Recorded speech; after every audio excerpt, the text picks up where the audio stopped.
حول ما كتبته على صفحتك من أن هناك اجتماعات سرية جرت بين الفريق كباشي عن القوات المسلحة والفريق عبد الرحيم شقيق الفريق حميدتي في المنامة في حضور عدد من أطراف أخرى.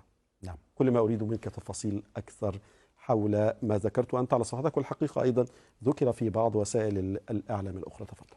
نعم، تحية لك ابتداء أستاذ أحمد ولمشاهديك. الحقيقة أنني كتبت بالأمس خبرا عن تفاوض غير معلن أو فلنقل سري بين وفدين من الجيش السوداني والدعم السريع، قوات الدعم السريع المتمردة على الجيش في السودان في المنامة، وأن هذا التفاوض يتم بحضور جهات إقليمية ودولية، وهو يمثل ملتقى تحضيريا لما يمكن أن يتم الاتفاق عليه لاحقا في منبر جدة.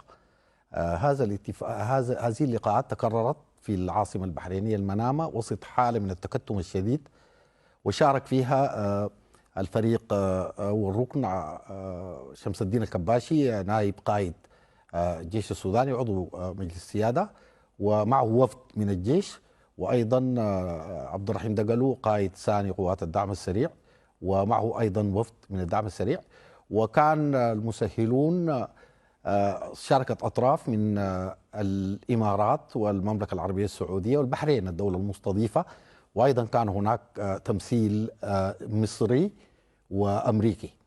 وتكررت هذه اللقاءات على مدى ثلاث مرات، وقدم فيها كل طرف مطالبه الرامية إلى وقف الحرب، المطالب التي يمكن أن يقبلها أو إذا تحققت تجعله يقبل مبدأ وقف أو إنهاء الحرب. مطالب الدعم السريع تمثلت في استعادة النفوذ السياسي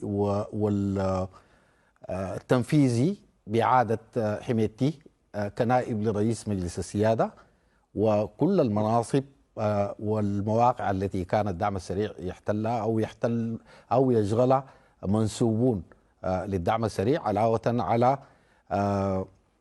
إعادة الأموال وفك الحجز عن الشركات وأموال الدعم السريع وإلغاء قرار حل الدعم السريع.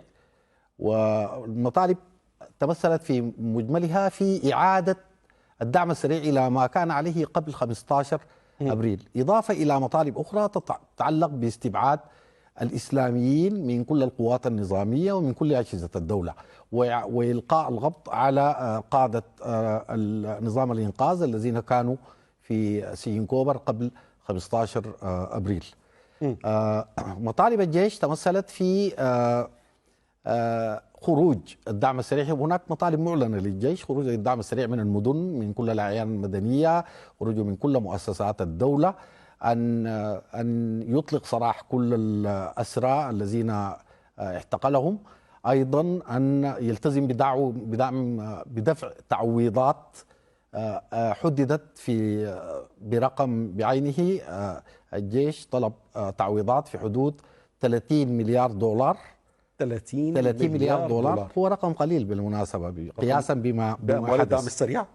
الدعم السريع عنده أكثر من 30 مليار دولار. الدعم السريع ومن يقفون خلفه لديهم أكثر من ذلك. المهم إذا كان هذا الطلب، الجيش دلوقتي طلب خروج الدعم للعائلة المدنية، إطلاق سراح كل الأسرى، وإن يعوض ب 30 مليار دولار. يعني التعويضات هي ليست للجيش، هي لكل المتضررين.